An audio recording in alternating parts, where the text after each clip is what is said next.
آن درستش دیگه درد نداره نه دیگه اون آنژیوکتش رو دیگه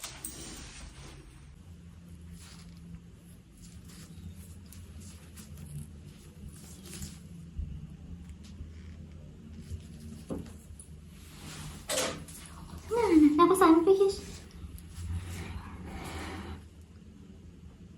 نفس تمام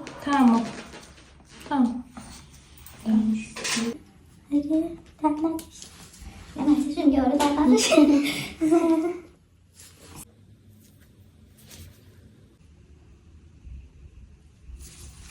حالا با اینکه مامان میگه مثلا مشروبم خوردی ولی چی نبود که درق بوده.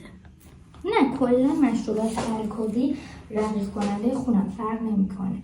مثلا قبل تتو پرسینگ عمل جراحی کاری که بخوای با خون در ارتباط باشه کلا نباید خورده بشه. ببین آویزه حالا برای اولش هم خیلی خوب نیست چون سنگین میکنه. نه یه چیز سبک‌تر باشه پرسینگه. و این مثلا در شما که بخوای پرسینگ رو عوض کنی بعد یه جای خودتون میتونی خودت عوض کنی.